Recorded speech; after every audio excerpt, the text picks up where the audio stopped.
Welcome to episode 19 of the Mile 62 podcast. I'm your host, Richard Elkins, coming to you from Austin, Texas. We cover all things ultra running in the southern United States with a special focus on Texas. Hey, I've got an exciting podcast today. We're going to talk about cycling, how to cycle up your ultra running. I'm a big proponent of cross training, and we've talked about rucking. Well, let's talk about cycling. And in this episode, we're going to dig deep into cycling, and I've also got two guests which I will introduce later to talk about cycling as well. But this is going to be a longer than normal episode, but we're going to really dig into cycling, talk about bikes, cycling hacks, how to work in a cycling workout in your weekly plan. So let's get started. So I've been cross training for a long time with the cycling, and a lot of benefits for me. For example, if I'm beat up, I will cycle the next day. I will also use cycling to toss it up a little bit if I'm bored and I don't feel like getting out that day to run.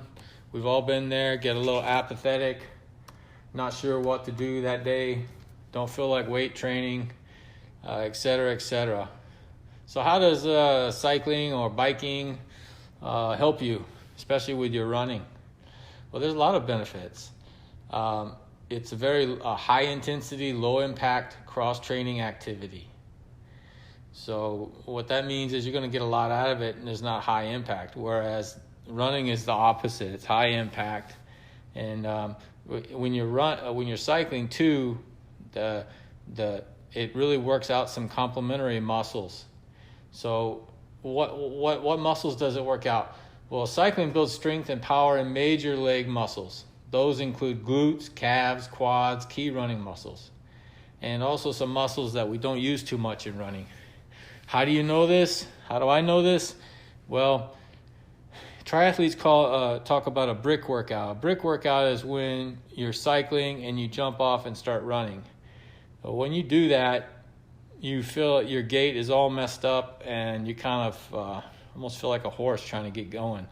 It's a real tough workout, and it really gives you a good idea, that you're really tossing it up with your legs because you're working some muscles that are opposite and also the same, and doing it in a different fashion.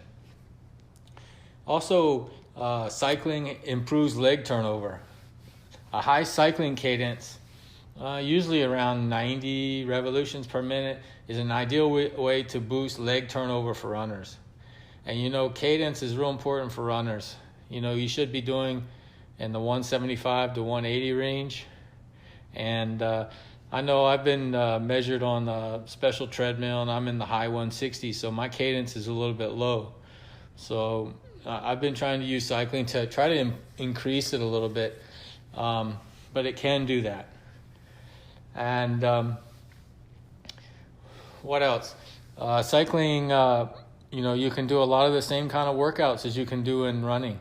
You can do interval sessions, you can do tempo rides, you can do hill rides.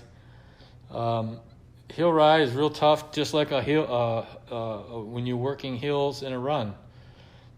You can do it with the same intensity, threshold runs. So I highly recommend to try to work it out, when to work it in. So if you have a weekly plan, when should you do cycling? I'm asked this often, and when I was going through RCA coaching class, this was talked about too. My idea is that you can put it many different places during the week, ideally on the weekend, because if you're going to go cycling, you want to do 2-3 hours. Lance Armstrong says that 3 hours of cycling equals 1 hour of running. I don't know if that's an exact ratio. He was a super athlete, triathlete, runner, trail runner, cyclist. So he's the far extreme. But when I go out, I usually do about 40 miles. It takes me more than 3 hours. So if you're going to go out cycling, it needs to be a long workout. A lot of coaches and people recommend, well, you're an ultra runner, you should maybe do back-to-back really long runs on the weekend. That's tough in reality because if you go out and do a long run, let's say you do 20 miles, 30 miles, it's real tough to go out and do another long run the next day. At least it is for me. But it's not so tough to get on the bike. Do something different. It's not as boring as going out and doing a really long run again, especially if you're training by yourself like most of us do. Get on the bike. And so I highly recommend it. Also, you can place it during the week where you're supposed to have a recovery day or an off day.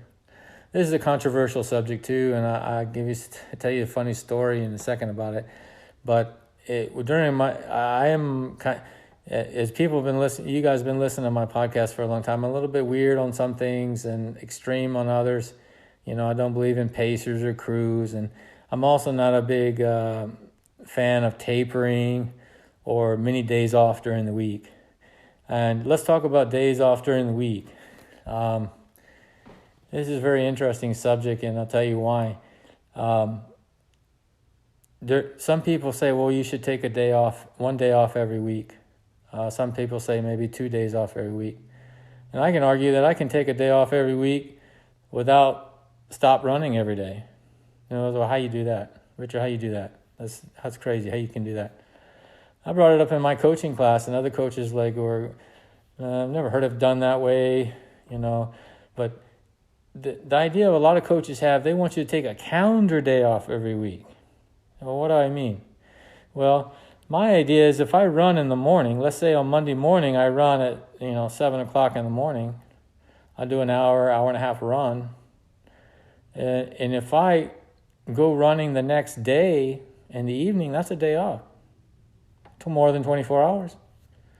Well, a lot of coaches will say, no, you should be a calendar day off. So I don't believe in that. I think it should be a day off.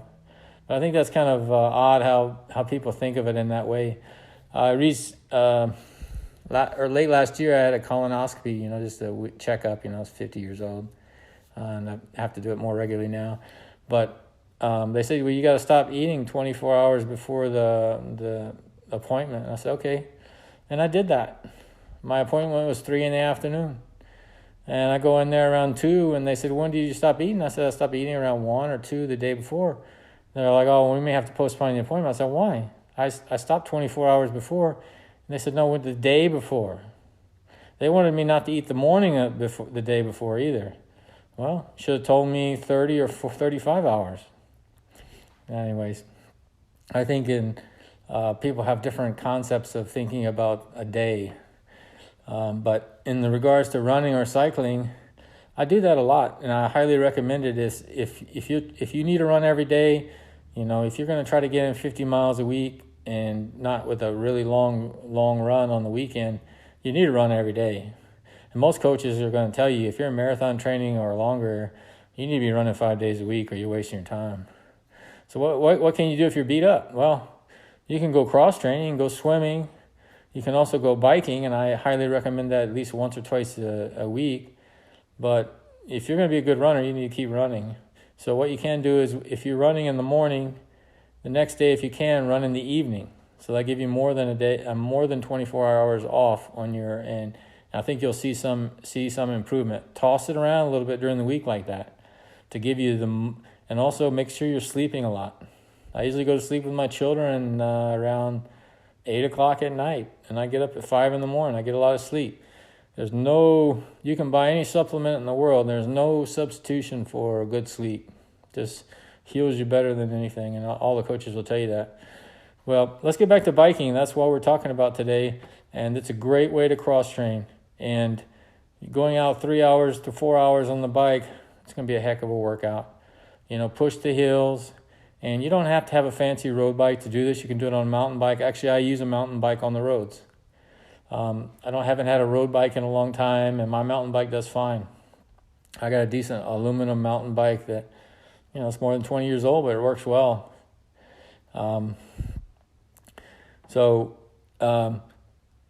let's talk a little bit about bikes. If you're new to biking, I'll give you a bike hack. We call them bike hacks. One of the most important things when you go out and biking, and I see this all the time, you know, people have their tires not inflated correctly. You know, you can tell. Make sure your tires are inflated. But one thing that's really important is seat adjustment, seat height.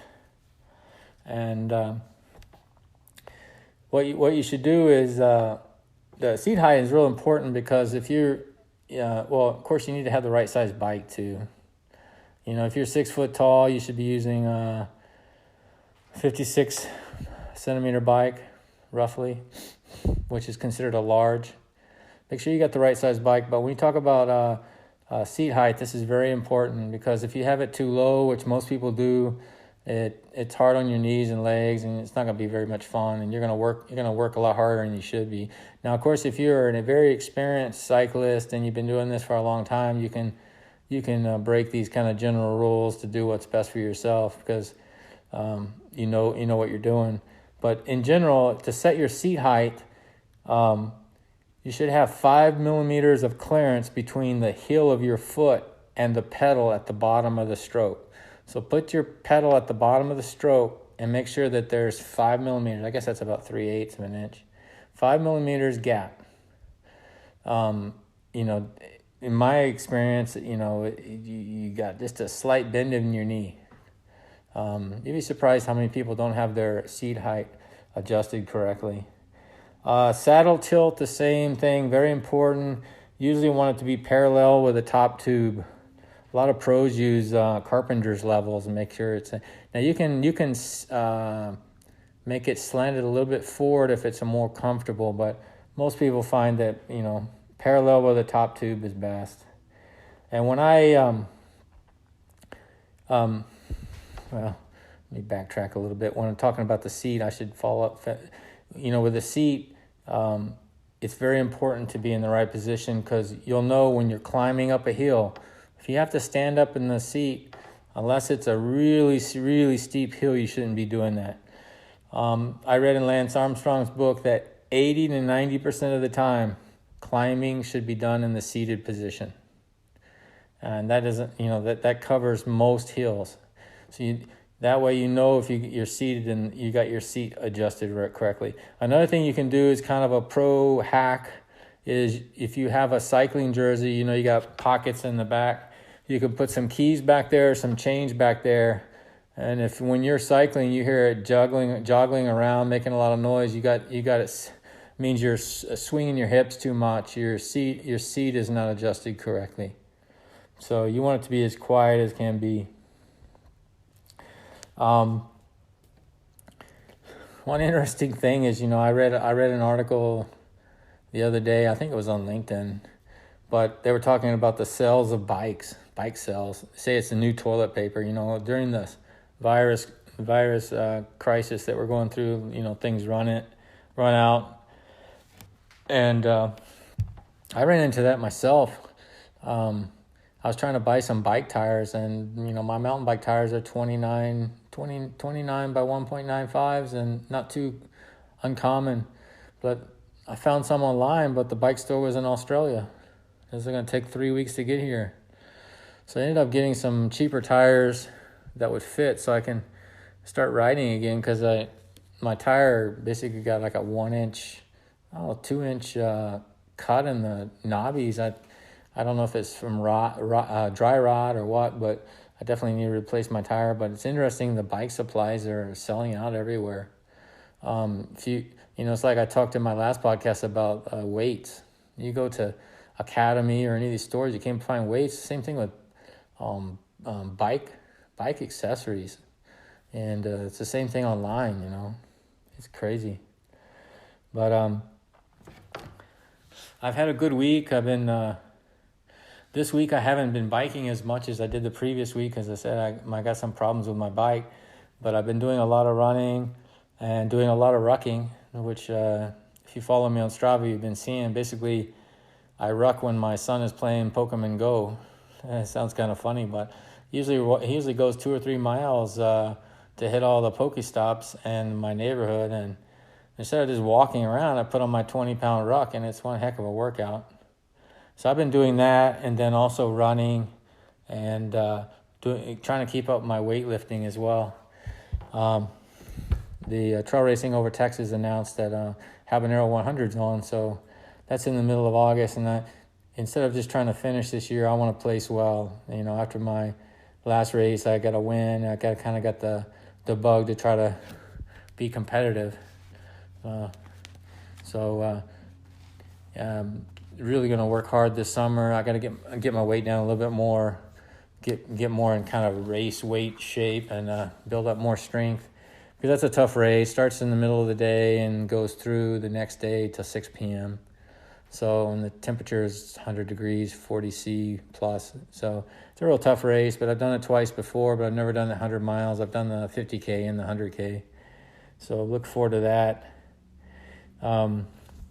But this is an exciting episode. I really highly recommend you work in your some cycling into your running plan every week. If you got questions, you can always email me, and happy to give you suggestions here and there.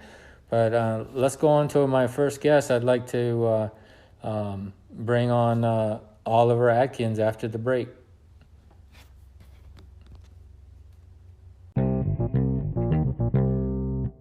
Well, welcome to the Mile 62 podcast.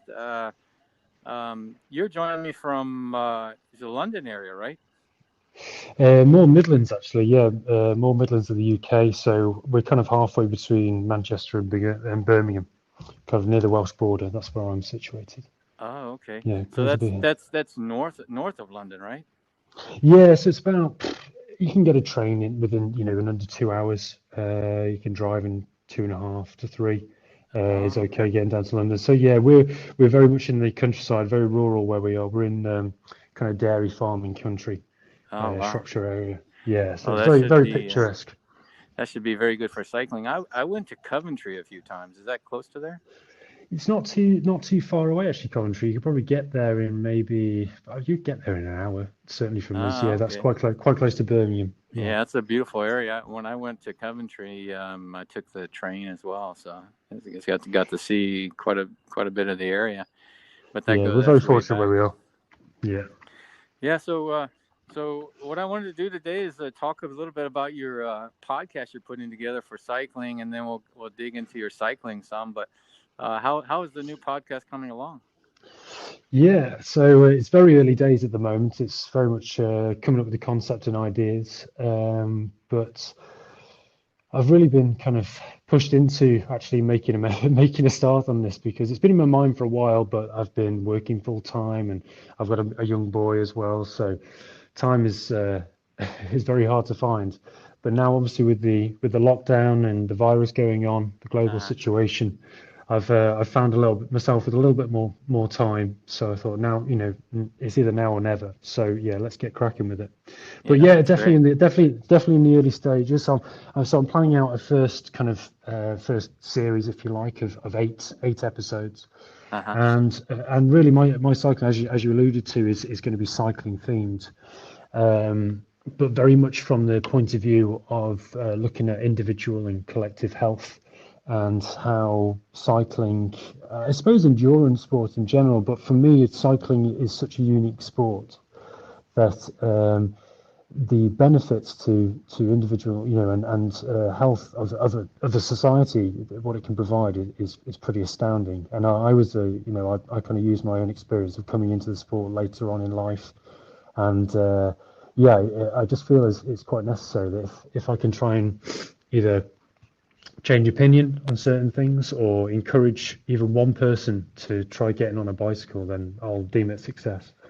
Oh, that's great. Yeah, I can relate. You'll find that finding a quiet area to record is usually the challenging thing. With my young ones, I'm usually in the garage or out in the park or something like that. Yeah, I'll have to be cunning. Yeah. So, have you decided on a name for your podcast yet? It's not finalized.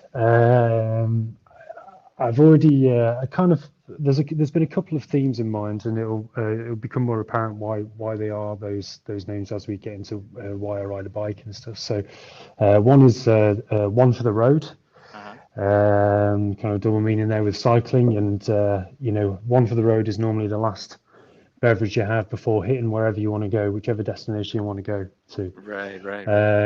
And the other name I have for it at the moment is the psychedelic road, and psychedelic will be spelt cunningly with the CYC for psychedelic road, because one thing I really want to try and shine a light on is the fact of how cycling in particular, and I have spoken to runners, maybe you could shine a light on this for me as well, Richard, but cycling in particular is something that can really take your mind away from whatever's going on in a really positive way, and kind of make you think differently, and can actually kind of leave a lasting effect on not only just your physical health but mental health as well.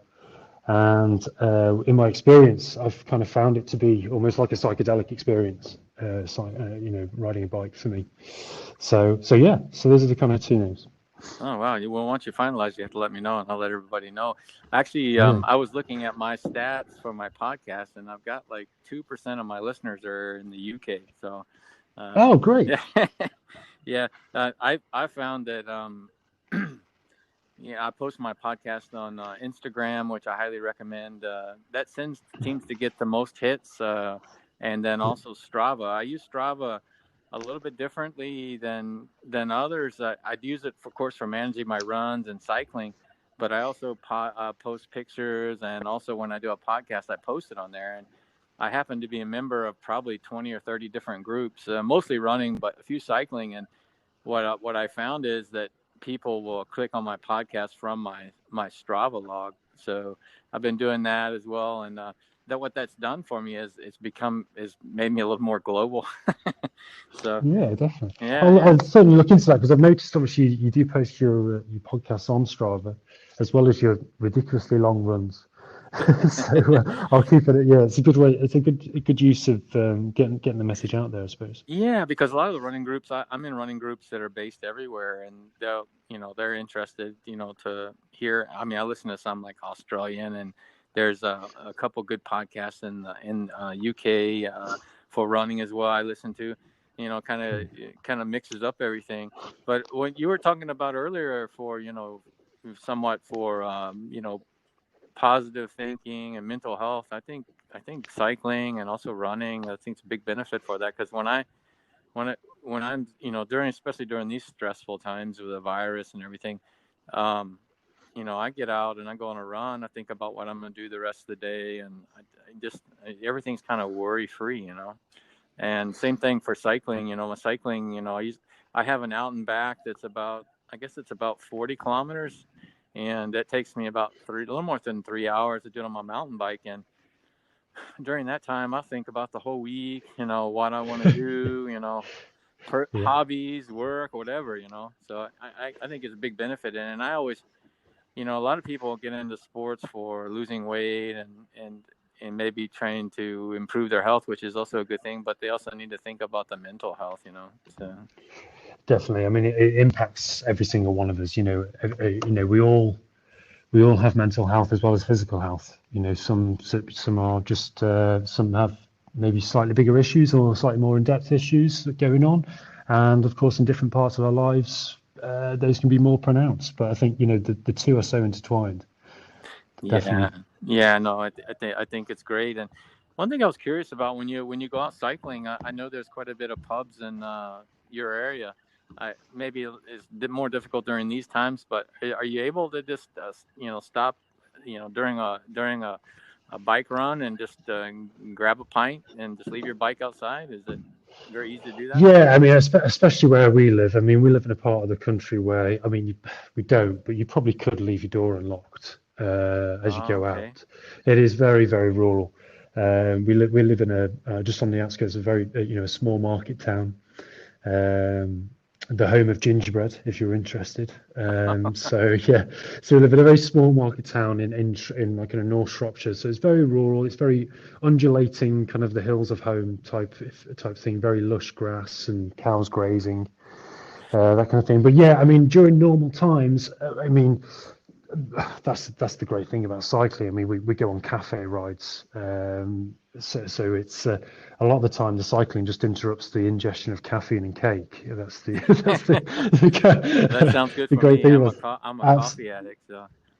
that's it. I mean, so we really we like to do that. But yeah, there's plenty of rides that go out. They might do a few pub rides, especially around Christmas. Our local cycling club, for example, they do a good pub crawl ride where they go and hit all these pubs which are owned by the same brewery. So it's a nice ride and good social ride. So yeah, it's free to do that, and it tends to be, with everything. It's the majority of people are super friendly, super welcoming, and yeah, encourage everyone to join in. So it's, yeah, cycling groups included. That's great. I get a lot of my images of cycling in the UK from the GCN. I watch them on their videos on YouTube, and they're awesome. Yeah, those guys are great. They've really hit onto a winning formula there. Really great, accessible for everyone. They've got good knowledge, a good like variety of presenters as well from different backgrounds. So I think it's an The excellent. two the two guys on GCN, the taller guy and then the other gentleman, are they former tour riders? They seem to really know what they're talking about. Yeah, Dan Lloyd, who's the slightly, if you're thinking of the two, so it's Dan Lloyd and Simon Richardson. So Uh-huh. Dan Lloyd, he rode for the Cervelo Test team back Oh, okay. maybe around 2010, 2000. I can't remember exactly what it was. So he actually rode the tour. He's ridden the tour, and then Simon Richardson, I believe, he was British champion, and he rode for a number of pro teams. So yeah, they're both ex-pros anyway. But Simon Richardson, I think he was more domestic pro, and then Dan was world tour level. So yeah, I mean, That's their series is great. I was watching one the other day. It just made me laugh hard. They were showing how to pee when you're cycling, how they do in a race, and one of them came up behind and was holding his back, and it reminded me because some of the pro runners can do that as well. They do it by themselves, of course, but I thought it's hilarious. They were calling it cycling hacks. yeah, that's it. I Really mean, good stuff. but sometimes I mean, if it's the deep of winter, sometimes the last thing you want to do is stop and get off your bike. I mean, because you freeze your body temperature drops so quickly. So yeah, listen, it's tips for everyone, isn't it? Yeah. Yeah, exactly. And those guys were saying that you could lose a race if you stop to pee. So Oh God, yeah, yeah, yeah, absolutely. it's And mad. Milan San Remo at the beginning of the year, where it rains quite a lot. That's nearly a 300-kilometer ride. 300-kilometer race. Those guys are just doing it, so riding along anyway. It's raining for 4 out of the 7 hours of the race. Oh, I'm just going to go here on my bike. It's just Yeah, fine. yeah, yeah. I'm a big proponent of cross training with cycling. Of course, I'm a runner, but I think cross training helps a lot because I'm running mostly every day, but sometimes I just get beat up, my knees are sore or whatever, and I'll go Mm. cycling, and it's very demanding, but it's using different muscles. And um, one thing I did a long time ago, I used to involved a little bit with triathlon, and I didn't care much for the swimming, but I did some what they call duathlons, where you run, bike, run, and Yeah, boy, that's a heck of a workout. The triathletes call it a brick workout, where you jump off your bike and immediately you can start going running, and that's tough because yeah, that's really tough. because Yeah. it really messes up your gait, and you kind of feel like a horse, you know. But Absolutely. So, but in your point of view, the cycling really helps your running. yes, it You agree? does. Yeah, It does, and yeah, a lot of people, a lot of the pros, always talking about it as well. And uh, for me, it's a way to get a really hard workout, and because I usually go out for about 3 hours, and I'll cycle once or twice a week, and it. I want to do something every day because I find that if I just take a whole day off, I'll do that if the weather's bad, but if I take a day completely off, it really messes with me mentally, and plus I just don't feel good. So I'd like to go swimming or cycling, and I've been trying to beef up my. I'm gonna get a road bike soon. I've been looking at it. I've got a giant super mini that I brought from China, and one interesting thing is my brother was investigating that bike is actually a European bike that was sold in China. They don't even sell this bike in U.S. and oh, it's great. got really small wheels on it. But most of the time when I'm doing cycling, I'm using I got a Cannondale um, mountain bike that I bought in the 90s, and I've just been keeping it, maintaining it, and it does real well for me. But look forward to getting a road bike. Um, how about yourself? What does your cycle collection look like right now? It's nice. So my main bike, I mean, my the love of my life, my race bike, that's a Cervelo. Oh, okay. Yeah, just an R3. I really love racing and riding hard on a more of a classic race bike shape. Just the simple two triangles, two circles. That's all I need to see. A lot of as you know, there's been huge developments within race bike design with the aero bikes, etc. And don't get me wrong, I would love to have an aero bike in my collection at some point. But I'm just someone, Yeah. I really love the classic kind of silhouette of a race bike. As kind of flat, as horizontal as you can get, top tube, and I really like that. It just suits me. But because I'm kind of 6'6", so 2 meters tall, so I'm an odd shape to be on a road bike. There's a lot of me to get on there, but I purposely ride a smaller frame than I should do. So I ride a 57 centimeter. Oh, wow. Yeah. So yeah, it's a lot smaller than I should ride. But then I have like a ridiculously long negative angle stem. So it's a very, very aggressive position I ride pretty much all the time. I just love that. So I ride that in a 10-mile time trial in that position, and also I ride like last year I rode up Mont Ventoux 6 times. I rode that same bike in the same position. It just suits me. I don't know what it is, but I've just kind of snaked myself into that position over the years, I suppose. Yeah. Um, Is yeah, the R3, is that a carbon fiber bike or aluminum bike? yeah, it's carbon frame, but it's very middle of the range. Uh, with Cervelos, they kind of go from R1 to R5, R5 being the top spec Oh, okay. kind of thing. But a lot of my look at again, if money was an option, I'm sure I could expand my list of bicycles quite a lot. But I've always had a kind of a mantra where I'm the engine, so and also I could spend £10 million on a guitar, but I'll never be Jimi Hendrix. I'm not going to be Yeah, Jimi Hendrix. no, So, exactly. so, so it's about me. I'm probably more important. I'd rather spend more time and money on putting good fuel into myself every single day of the week, rather than having a 5 or 6 grand bicycle underneath me. So don't get me wrong, there are a few little tweaks. Like my stem is very important to me. The kind of group set you use is important because of the gearing and stuff. That's I have my own ideas of what I want on that. But generally, I'm like, just give me a bike and I'll rag it into the ground, no matter what it is. Yeah, I'll just no, race. I'll race it. I think and I was watching GCN, and they said actually there's a weight requirement for bikes in the Tour de France, which I never knew. I thought people just try to get lighter and lighter and lighter, but they have to be a certain weight. And the heart, the gearing, I'm riding a mountain bike, and I thought that might be a disadvantage, but I was watching a video, I guess a few weeks back, and they said that Chris Froome would actually uses mountain bike gearing on his road bike. you know Yeah, I mean, he really brought. I suppose Lance Armstrong did really bring the idea of a higher cadence into the peloton, into the uh pro peloton. So before that, it was very much grinding the massive gear. You're in the 53 on the front. You're in the 10. You're in a 10 sprocket at the back, and you're just grinding away. That was always the old kind of adage. So and also the old back in the 80s and further back, it was always over winter.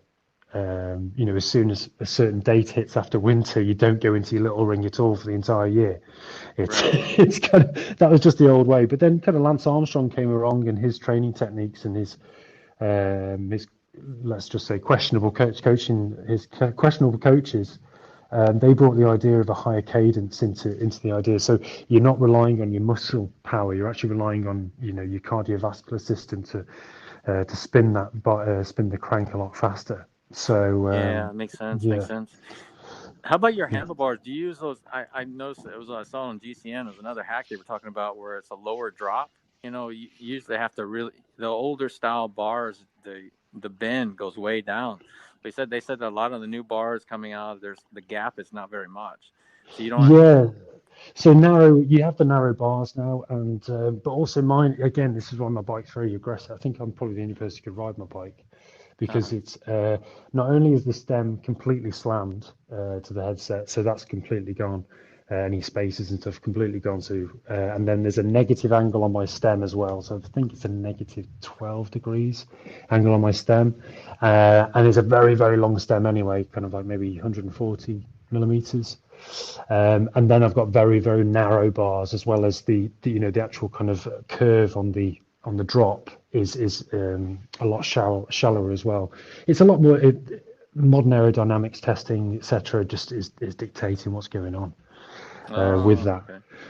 But then I suppose it's down to the individual rider as well. I just feel comfortable in that position. Like I love my arms being very narrow. It's very twitchy. It's very, the handling's great on it. I love it, but I can understand why someone wouldn't like it because you have to kind of you have to be involved the entire time. It can get quite twitchy, especially on fast downhills. Yeah. What about your lower back? Did when you were riding that position early on, did it hurt your lower back and you just built up the strength, or?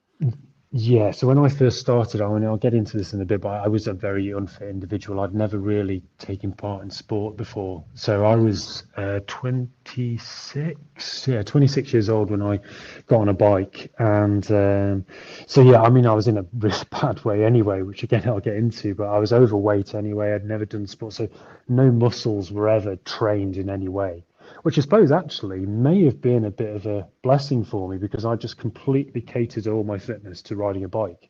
So I'd never done No, anything it's before. it's good. There's a lot of runners that, they grew up through high school and they went through college and then they burn out in their 40s. But a lot of us, including myself, starting in their 30s. So you basically have 20 years you didn't really torture your body. you know. Yeah, yeah, and I mean, listen, I'd love to get tested one day and actually have this kind of stuff proven. But my experience just seems to be, I seem to have kind of molded myself into a cyclist at the right time in life. I think my skeleton was just coming to the right age of development and all this kind of stuff, and just jumping on the bike maybe at the right time. Who knows? Um, but yeah, I mean, to begin with, my lower back because, as I said, I'm very tall, so it did hurt to begin with, but I just kind of pushed through it uh, and I built that strength up over the years. So when I first started riding the bike, it was not just a simple, oh, I'm going to get on my bike to get fit. I actually needed it for transport to get to and from university every day. So every day I went from riding 0 miles ever to 150 miles every week. no, So wow. and this is with a heavy backpack on, full of economics textbooks. And to begin with, it was on flat pedals in train. I was wearing high top Converse for like the first few months. I think I was riding a bike. Um, so yeah, I mean, I just put myself through awful. Oh, and it was winter as well. Sorry, I forgot that bit out as well when I started. So it was cold, wet, rainy, snowy, very heavy backpack, very unfit, in the wrong gear. But my bike was okay. I managed to buy myself a decent bike in a sale, so that was the Oh, good that's thing. great. But so yeah, I mean, I just had to throw myself into it because it was transport for me. But yeah, Yeah, it'll build up your strength fast doing that. One definitely, thing I was curious, definitely. are you using clipless pedals now? Do you when you're Yeah, riding? yeah, Yeah. yeah. So now it feels weird not using clipless. It feels so inefficient.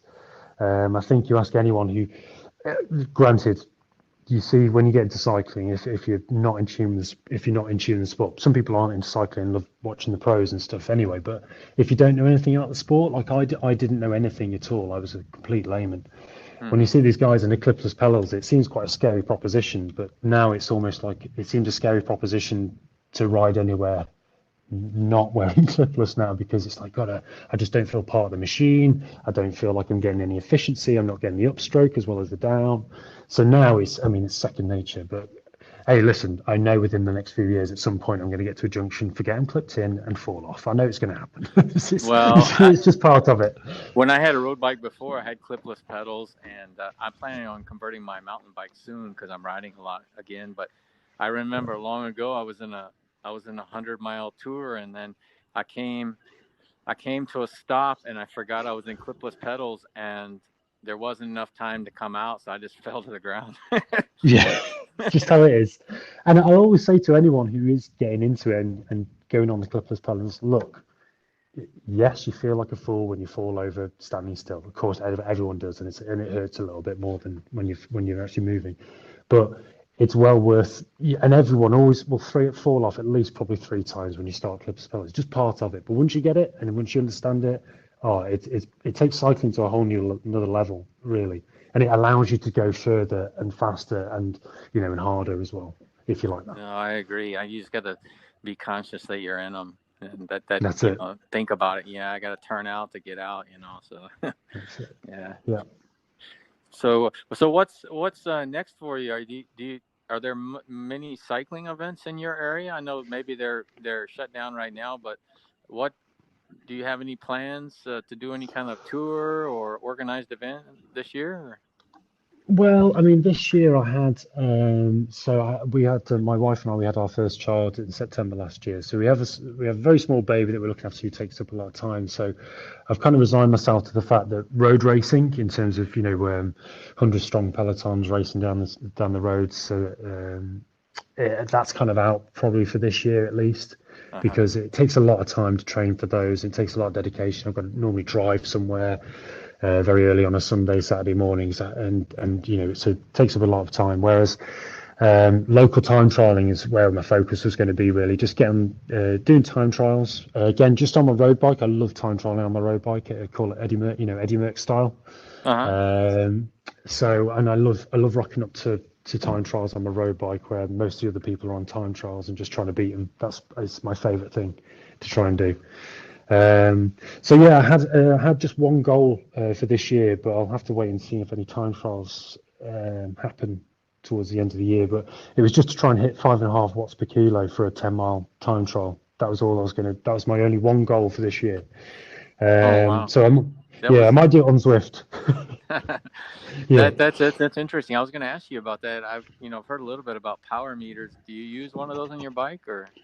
I do, yeah. I mean, so my pedals now on this bike, they cost the same, actually a little bit more than my first entire bike did. But once you get into the power thing, I used to just purely ride on feel, no heart rate, anything, and just ride on feel, which again I think was a good choice because it allowed me to get in tune with my body, and I understand what I can do for how long, just naturally, without looking at the numbers and just being only focused on numbers.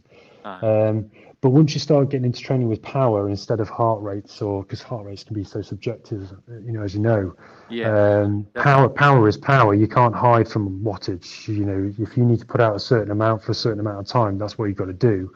The only thing stopping that is yourself, or if your physical condition or whatever. So, yeah, definitely for me, since switching to training with kind of, I say training, I wouldn't say I train exactly, but it's riding with power is a huge help. I mean, for example, last year when I did Von 2 6 times, that was really helpful to look down and just know I'm doing the right amount of powers, the right numbers there on the screen. Because if that was a 14-hour ride I had to do, so it's very important to start and finish at the same power. As I'm sure you're, with your ultra runs, you want to kind of maintain that consistency throughout a long event. So that's really important. But then also, I suppose, shorter efforts. If you've got a 2-minute hill that you want to absolutely destroy yourself on, you want to know your 2-minute power output, and you want to be hitting that. So you want to be able to train to that. Yeah. So again, those power meters come in there. Yeah, it makes sense. How does that work, Oliver? Is there the power meter is part of the pedal, and then you have a display on your handlebars, or how do you see the rating? Yeah, so I mean, there's all manner of different ones. So you can have ones in the hub, you can have ones on the crank, you can have ones in the bottom bracket. But I have Garmin Vectors, which are pedals. I quite like the simplicity of the pedals because it's really easy to swap between bikes. So I quite like that. Oh wow! So they're made by Garmin, or? Yeah, Garmin Vectors. I think the Vector 3s are the latest ones. I could be mistaken. They may have brought out a new edition. But yeah, I've got the Vector 2s. I've had them for a few years. It's great. I've never had an issue with them. The readings. I've got a watt bike at home as well, so I kind of know that I'm putting out the same kind of power on each. So I know they're fairly accurate.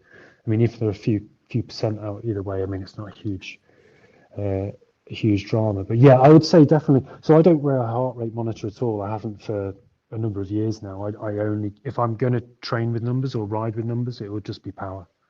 Definitely. No, I think that's a good thing. My Phoenix watch has a built-in heart rate meter and all that. But, like you said, there's so many variables, the heat, everything can, your hydration can affect your heart rate. So, the power meter, I think, is a much better solution because, like you said, power is power, So.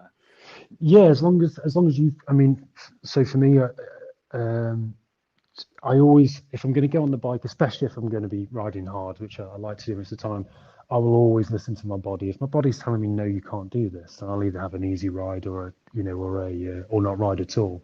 I'm quite strict to myself on that, Mm-hmm. because in the past I have done where I've just gone out anyway and just made myself worse, or it's just not been a good use of time. So yeah, I mean, it's good to be in tune with your own body and know how you feel and know how you're going to be feeling. It's not about now. If it's a long ride, it's about 2, 3, 4, 5 hours down the road. But yeah, I would say definitely, and power meters are so much more accessible and, in inverted commas, affordable now. So there's lots of options out there. Oh, wow. Yeah, that sounds exciting. I definitely have to talk to my brother about that. He's a big Garmin fanatic as well, and he's been looking at getting some pedals. And the fact that Garmin has something out there with the watt meter, I think, is a big deal. So. Yeah, it's great, and it just comes up. I've got a Wahoo, so that just comes up on the display there, and you can have it in massive numbers, small numbers. So it's good. Yeah, fully recommend it. Okay. All right. Well, thanks for joining the podcast, Oliver. And once you move a little bit forward on your podcast and get it online, let me know. Once you start distributing your podcast through your tools, it usually takes about 2 weeks to get up on iTunes, but the other ones are fairly immediately. And highly suggest use Instagram and Strava. Facebook's good too if you use that. I don't use it very much except for like race director pictures, but the social media will help you a lot. Yeah, I hope you enjoyed my interview with Oliver Atkins. He's a great cyclist, pretty hardcore into cycling for many years and really knows what he's doing. And he's starting his own podcast, and we'll keep you updated on that. During my editing, I trimmed off a few seconds extra too much on the end of his podcast, but we basically were ending the interview at that point. Next up, I'm bringing back the ultra trucker himself, Sam Elkins. I interviewed him back early on when I started my podcast, and he's really been getting into cycling and does a lot of cross training with cycling, and he's been buying up a bunch of bikes. He collects bikes, especially vintage bikes, and we'll get into that conversation. So I'll bring on Sam Elkins, the ultra trucker, after the break. Let me introduce you. I'd like to welcome Sam Elkins, the ultra trucker, back to Mile 62 podcast. Sam, how you doing? I'm doing really good. I just got back in for a short bike ride. This is your second time on the podcast, and most of the listeners maybe have listened to your backstory, but we'll let everybody know you're on the road trucker for Tyson, and you happen to be working right now. Where are you located right now? In Portland, Maine. Oh, okay. Well, you said you went out for a bike ride. How's the weather up there? It's beautiful. It's 70 degrees, but it's pretty windy. But I guess it's windy here every day, so it's really pretty. I can imagine it's beautiful up there. I'd hate to be up there in the winter. I'm recording from the back porch today. The weather in Texas is about 80 degrees. It's very nice. A little bit windy. So, Rob from Trail Racing Over Texas announced yesterday that Habanero 100 is on, and looks like it's an all go for the race in August. And he put out some guidelines that to the virus, and some were expected.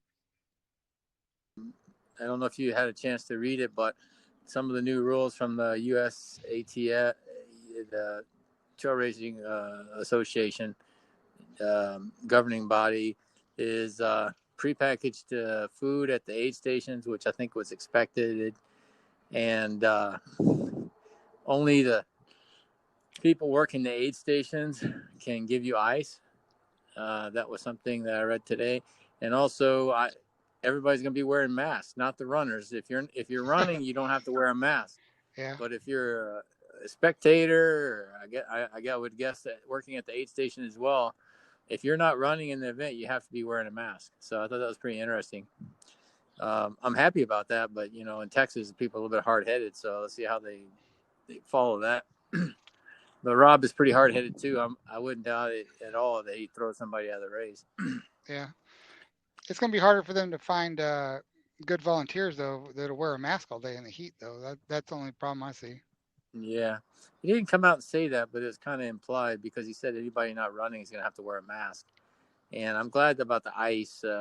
That's a bit tricky. That means that he has 3 aid stations, and one of them is usually unmanned, so they're going to have to man that aid station. Otherwise, there's no way to follow those rules. But those are the key changes. So I'm just happy the race is back on. He said that the county officials and the 7IL Ranch all agree that it's a go. So unless something happens in the next month or two, it should be okay. So how you been training? Well, I've been How doing are you been getting ready? an awful lot of cycling because it's it's easier for me to cycle these days than run the areas of the country I've been working. And then, of course, when I come home, I live right on a greenway system that's it's a lot of our recreation. It's really fun it's more fun to cycle on the greenway than it is to run. But we do have a trail that runs around the lake. It's about 6.5 miles that we enjoy running too. So about 3 to 1 cycling to running. But when I found out the race was going to be on, I immediately started every night doing about 150 sit-ups and working on my core. And of course, dropping about 10 pounds that I gained over the last couple of months. I have to drop that back off. And I'm going to start picking up the running as well, really heavy for the next month and a half, 2 months. That's good. Cross training with the bike is a real good way to build up fitness, and that's the subject of this podcast. A lot of the top pros do probably 30% on the bike. Jeff Browning is one of the top pros. He actually did mountain bike racing before he got into trail running, and several of the big pros, even Jim Walmsley rides a bike a lot. Working at a bike store. Uh, so I think there's a lot of benefits, especially when you're banged up. And if I'm sore, my knees are sore, I have some aching that I'm worried that might turn into something worse, I'll get on the bike. Now, with the bike, you have to put in a little bit longer session than you would on a run, but I think it's really good cross training. Hmm. Yeah, I enjoy it. Also, I recently got into uh, He Who Dies with the Most Toys. I've been buying bicycles up. A lot of people are in need of money due to the layoffs and whatnot. And I've been able to pick up a couple of vintage bicycles and then some other bicycles that I like about 50% on the dollar. So it's been really That's nice. good. So tell us a little bit about your stallion and bike. So the one that what did you start off with, and what do you have now? I started off with the Trek FX2, and I enjoyed that a lot. Well, actually, I started off with the folding bike, and then went to the FX2, and then I bought a giant THC1 full carbon, which I enjoyed, and then I shopping on Craigslist and found a Paletti steel bike from the 80s, a race bike, which is my current bike I've been riding. And then just today, I bought another Italian bike, a Quiricati, I believe it's pronounced, another Italian bike from the 80s. And I haven't even Oh had a wow, chance to ride that. I just put it in the truck and put a blanket over it. It's sleeping back there. I want to ride it tomorrow. It's a it's a really cool looking bike. that FX2 that's an aluminum bike, right? That Trek, Yes, and then it just doesn't have a carbon fork, but it's all aluminum. and the Paletti bike. Tell us a little bit about that. Where did you pick that up, and how did you run across it? And tell us a little bit about how it's built. It's a it's a steel, really thin steel frame, and is built in Italy. And I found it on Craigslist. A lady was selling her ex-husband's bike, and she didn't know much about it, and she wanted $450 for it, and I was seeing frames just like it, just the frame alone selling for $800, $1,000. So I immediately said I'll take it, and I got my money's worth. It's a really fun, fast bike. It's all steel bike, but it's lighter than my aluminum bikes. It's really thin. Um, I guess thin-walled and thin steel tubing, and it's got a lot of What artwork. It's more like an art piece than a bike. what kind of component set did it have on it? It has the Dura-Race 7400 series, and then it Okay, has a Cap, I can't even say it. Campagnolo forks and stem and seat posts. The one I uh, bought today is full Campagnolo everything from the hubs, the shifters. what was the name of that one? That's an Italian bike also? Yeah, it's called Quiricati. It's Querciotti. Quiricati. Huh, very interesting. I was just reading about him. He's been making bikes since the '60s, so it's supposed to be a So pretty big bike. when you got several bikes like that, how do you decide which one you're gonna ride day to day? Yeah, just I don't know. It's kind of hard to decide. That is a hard problem. Yeah. My faithful bike is the FX2. I ride that everywhere. I put the most miles on that. It's super reliable and super comfortable. And it's actually the heaviest bike I own, so it's really good for training. I can ride the FX2 a lot up and down the hills and long rides, and then I hop onto a lighter bike and I can just fly. It's a it's a neat training. Yeah. So how many miles a week are you cycling right now? Between 75 and 100. That's good. Now your wife is an ultra runner too, and if I remember right, you met her at Habanero 100. Is that right? Right. She was doing the 100K and I was doing the 50K, and I loaned her a headlamp, and she got back with me to return the headlamp, and then started talking for a while, and then we ended up going to a race together, and then dating, and then within a few months we were married. Yeah, that's great. So this Habanero 100 will be 1 year anniversary. Right. From the day we met. The other thing that's kind of unique about it is we're the first married couple to attempt the 100-mile race, and if we finish it, of course, we'll be the first ones to ever finish it. And Yeah, then that's a good story.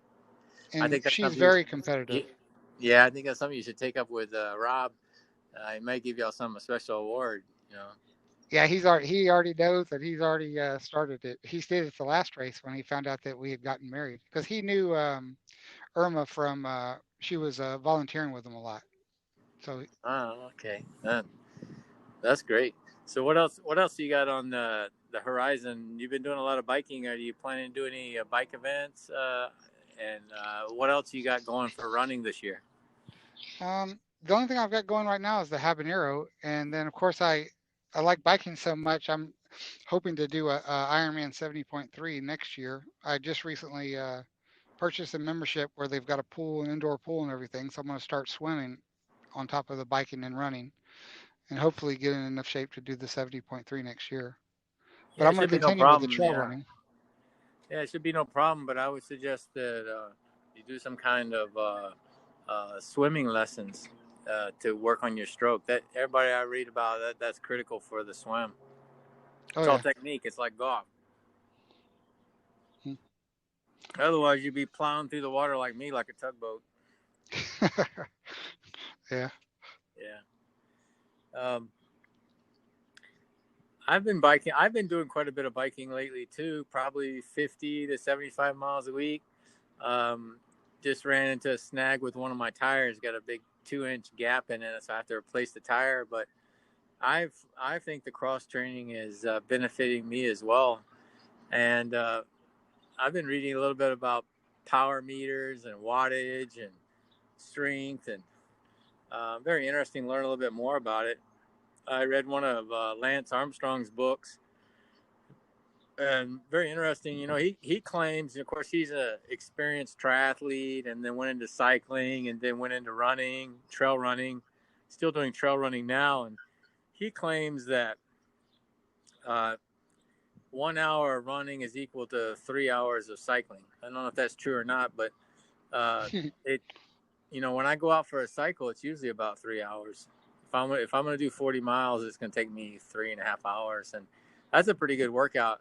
I think maybe for an experienced cyclist, it takes a little bit more to get a good workout. But being that I've been cycling for a long time, but kind of off and on. I go like half a year not riding the bike, and then start riding a lot. But I feel myself getting a little bit stronger on the bike. But it definitely, you have to get back into it. It beats you up in the beginning, so it's definitely not 3-1 for me right now. So. Right.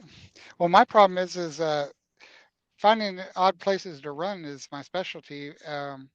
But when you're cycling, it's more of a danger factor because you're getting out on the road or paths where there's cars and oncoming vehicles and stuff. The problem is the shoulders usually last about a mile and a half and they run out. So finding a place to do cycling, like here, Portland has a nice greenway system, but I took off, I got maybe 8 miles down the road and the greenway ended and I found myself lost and couldn't remember which direction I had come from because I got into an industrial area. And but that biggest problem is not the miles; it's finding a place to do the miles. So Yeah, I bet it's a little bit. Being on the road is a little more tricky than running, because you're running, you can get out and run around the truck stop, or maybe some lots or roads near where you have to park. But cycling, you need to have a pretty safe place to ride. hmm. And I don't know why, but it seems like there's more accidents on the cars hitting cyclists than there are runners. Right. I don't know why that is the case, but so how do you? So you got one bike in your truck. How do you fit that thing in there? Yeah, you have to let the seat down, and then you'd be surprised. There's more room in a semi than you can imagine. I um I have hooks on the back of the wall, so I tie them to the back wall, and then at night I put them in the front where you would sit. And I put a 8 pound dumbbell on the ground. It acts like a bumper for it, and it just put the back wheel in front of it and lean it against the back front glass, and it just props up like it's looking out the window all night. And, Wow. That sounds like a pretty good deal. What about next year? What are your plans for next year? You got any ideas on big events that you want to get involved with? I'm probably going to try to run the same events I ran this year, the J&J.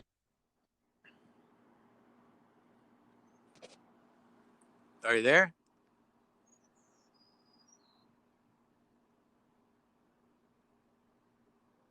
There. Yeah, we got signal drop for a second there. So you got cut off when you were saying something about J&J. Yeah, I want to try to run, and then J&J, and then basically the same races I run just pretty much every year. I'd like to do Possum's Revenge again. That was a really fun race. And then I want to my only DNF. I'd like to go back and run the what's it? I already forgot what it's called. The one in Huntsville. Oh, the 100 miler in Huntsville. Yeah, Yeah. yeah. I'd like to do that. I'd like to do that one as well. And I still have the idea of maybe doing the world's longest turkey trot Oh, that's right. this Yeah. November. Yeah, if Brazos Bend gets canceled in December, that's my idea. So maybe we can work together and try to find a route, maybe down to Corpus or something. The idea is to beat 10 Junk Miles podcast. They run their turkey trot every year from Chicago to Milwaukee, and then some years they do it Milwaukee to Chicago, and I think it's about 100 miles. But they're always bragging on the podcast it's the world's longest turkey trot, so I'd like to try to beat that. Yeah, that would be a lot of fun. I would like to do a multiple day run. That'd be really fun. And then maybe do a ruck race like you did. I've been looking at the rucks, but I Yeah, haven't bought one yet. yeah, it's a heck of a workout. I've been talking with some of my friends about that, and one of my friends uh, who runs the Social Run podcast bought a ruck, and he says it's a heck of a workout. He agrees with me. I think it's a good complementary, rucking and biking and weightlifting. I do so much weightlifting now. I don't do heavy weights, but I've got a weighted bar that's about 30 pounds. It's a nice one. I really like it. It's got the rubber around it, Hmm. and rubber on the ends. I just keep it in my living room, and when the kids are watching TV or whatever, I'll just sit there and pump out some shoulder reps and some arm workouts. and I do it almost every day. And I do so much with weights now. It's not heavy lifting. It's just high rep weightlifting, either in the morning or just whenever I have a chance. The kids watching TV or whatever, I'll just pump out some reps. I do it so often now that I don't even log it on Garmin or Strava because it, just clutter people's um, screen.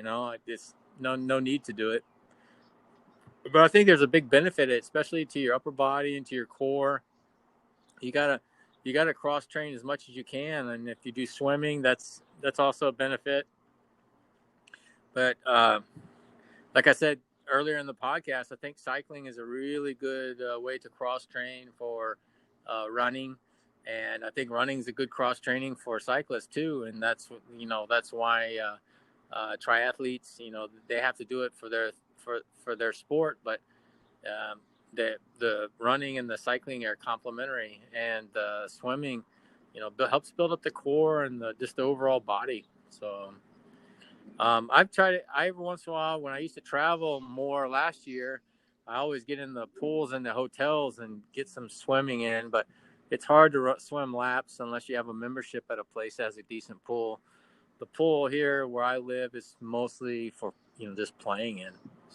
Kids fill it up pretty quick. Yeah, I wanted to go swimming today when I went over to the other side of Portland and along the seawall. It's just absolutely beautiful. There's a really nice beach and people standing around the beach. But I noticed real quick that nobody was in the water, and I'm guessing that the water's pretty chilly still. And then of course I wanted to put in a little swim to so I could. I'm in a competition with a few people on Garmin, and we started a swimming competition this week, and nobody's logged 1 yard yet. So I wanted to at least get in and put a couple yards behind me, but I wasn't sure if there's sharks. I didn't want to I Yeah, didn't want to feed myself to a great white shark, so I didn't get in the water. yeah. I need to test my Phoenix 6 on the swimming. When I was using my Phoenix 5, I tried to use the GPS and is a 25-yard pool, and it didn't work very well. It actually said I was swimming longer than I was, but I had to manually put it in my Garmin. But I'm curious to see how the GPS is working these days. It's been a while since I used my watch to measure myself in the pool. But yeah, it'd be interesting because of course if you're swimming in the lake or in the ocean or something, it'll work fine. But Right. when you're swimming in a pool and you're turning around every 25 yards, sometimes it's not very accurate. I was playing with my watch a few weeks ago. I was trying to see if I could do a backyard ultra, and I worked. I did all three different GPS combinations that are available on the watch, and one of them was somewhat accurate, but the loop was not a loop. One of the GPSs, I think it was GLONASS, took me way out of my yard and came back. And yeah, so they say they're accurate within, I guess, 5 to 10 feet, but I don't know if that's really true. Hmm. So at least not measuring for runs. Yeah, I've noticed when I run in very tight parking lots, sometimes it works really well, and then sometimes it'll catch me cutting across the parking lot when I didn't. And then I was trying to, and then when I was cycling, I was trying to cycle and write my name in the big mall parking lot. It was empty, and I was trying to like write my wife's name and my name, and then draw a heart and things like that, and draw squares and circles. And it didn't show up very well on Strava. It wasn't as accurate as I hoped it would be. Yeah, we've got some learning to do on that. Well, just to end this uh, talk today, I got one question for you. What if you're looking back at your last 2 years in trail running? What would you consider your biggest success and biggest defeat or learning experience during the last 2 years? That was well, Javelina was a very good learning experience with the heat and the chafing issue. And then I truly enjoyed Javelina when I went out there with you, finishing the 100K at Javelina. And then the biggest success was beating my wife at the Bandera 100K, just under the wire, barely beat her by 13 minutes. 13 minutes. So you beat her by a lot. What, you beat her like about a mile and a half, mile? Yeah, she pulled away from me more than once, and then um, I got away from her on the last couple miles and never looked back. It was an all-out race, and then that's why it's so competitive. She's going to try to stomp me in this 100-mile Habanero. She's been training probably twice as much as I have, and she's in really good shape. So it's going to be really hard for me to stay in front of her or to basically stay with her. I think I think she'll do really well. Well, Habanero is quite a test, because when the 100-mile event, you're starting high noon, and then it finishes at 6 p.m. the next day. So you're basically going to get daylight 2 times in the high heat. So it's pretty tough. Yeah, it'll be really fun. It'll be probably one of the biggest accomplishments in my life if I finish it. So, but I hope to not give up unless something breaks, and then of course, then it'll be what's next. Yeah, Yeah, exactly. go for a longer distance. Hey, thanks for joining the podcast this time, and we'll catch up with you soon. Okay, well, I appreciate it. You have a good night, Richard.